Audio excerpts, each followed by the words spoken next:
Donc, je suis Olivier Touran, agriculteur en Creuse et élu référent au CIDAM pour le projet AP3C. Donc, le projet AP3C, il est né en 2012. On est parti du constat qu'on avait beaucoup plus d'aléas climatiques, qu'on subissait ça et qu'il fallait qu'on les anticipe. Ses objectifs et son ambition, c'était de fournir aux agriculteurs, dans un premier temps, les projections climatiques sur leur ferme, à l'échelle territoriale très fine, pour qu'ils puissent adapter leur système d'exploitation, parce qu'on raisonne bien au niveau du système, à l'évolution climatique qui va se produire sur leur ferme. AP3C est né en Creuse et a été développé au niveau Massif Central en 2015. Il s'adressait, dans un premier temps, il a été initié et s'adressait aux agriculteurs et à leur environnement professionnel, hein, les conseillers, tout ça. Il est piloté par les chambres d'agriculture sur le terrain, voilà, coordonné par le CIDAM au niveau Massif Central.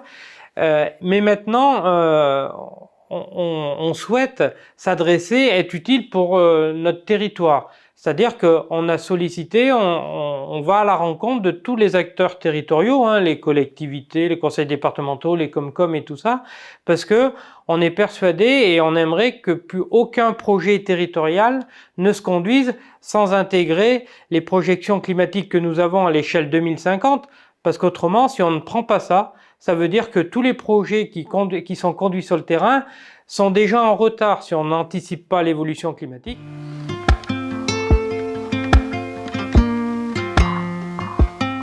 Vincent Caillez, je suis climatologue au sein du CIDAM, qui est le regroupement des chambres d'agriculture départementales du Massif Central. Parmi les évolutions particularisées du département de la Corrèze, on note que, au printemps, les températures évoluent assez rapidement à la hausse. Elles gagnent de 2,1 à 2,8 degrés de 2000 à 2050 sans organisation particulière. Les précipitations sont en général en diminution modérée de 20 à 30 mm, mais avec des zones plus touchées vers le centre et le plateau de Millevaches où elles peuvent perdre de 40 à 60 mm en 50 ans.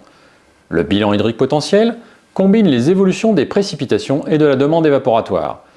Il est en dégradation rapide et généralisée de 35 à 80 mm en 50 ans. À l'échéance 2000, la quasi-totalité de la surface départementale était en excédent sensible. À l'horizon 2050, 30% du territoire sera à l'équilibre ou en déficit.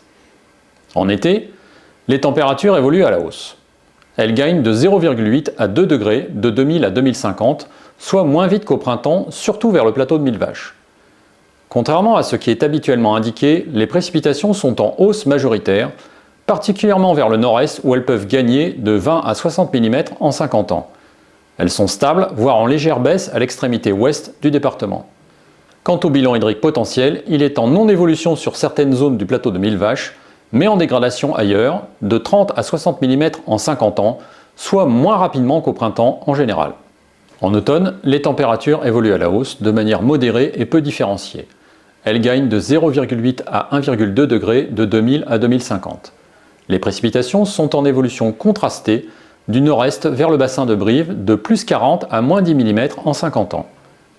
Quant au bilan hydrique potentiel, il est en évolution contrastée du nord vers l'ouest et le sud, de plus 80 à moins 30 mm.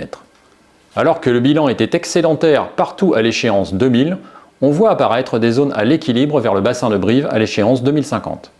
En hiver, les températures sont à la hausse. Elles gagnent de 0,9 à 2,5 degrés de 2000 à 2050 avec un maximum sur la frange sud. Les précipitations sont très généralement à la baisse, de l'ordre de 40 mm en moyenne, mais jusqu'à 80 mm en 50 ans sur le plateau de Millevaches. Quant au bilan hydrique potentiel, il est le reflet de l'évolution des précipitations, soit une dégradation de 30 à 90 mm en 50 ans, ce qui fait de la Corrèze le département le plus touché du Massif Central.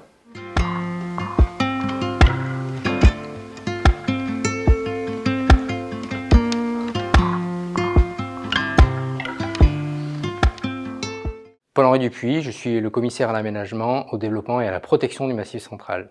Le Massif Central est particulièrement touché par le changement climatique, au même titre que l'ensemble des massifs français. Les chambres d'agriculture du Massif Central ont rapidement perçu l'enjeu d'accompagner la ferme Massif Central dans son adaptation au changement climatique. Elles ont décidé de se doter de projections climatiques à l'horizon 2050, localisées. Alors AP3C peut permettre au territoire d'identifier leur vulnérabilité, Notamment, on sait qu'à l'horizon 2050, on va avoir des conditions qui vont considérablement changer en ce qui concerne le risque incendie, en ce qui concerne la disponibilité de la ressource en eau.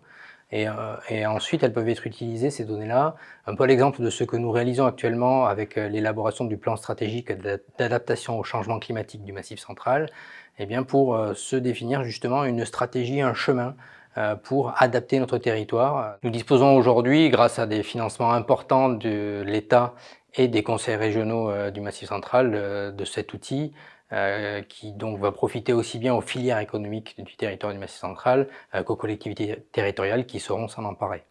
Je vous invite à vous saisir de cet outil, à l'utiliser largement pour vous projeter dans la transition de vos exploitations agricoles, mais aussi de vos territoires, et aussi à en parler très largement pour qu'il profite au plus grand nombre et au plus grand nombre de territoires pour faire du Massif central un territoire adapté en 2050.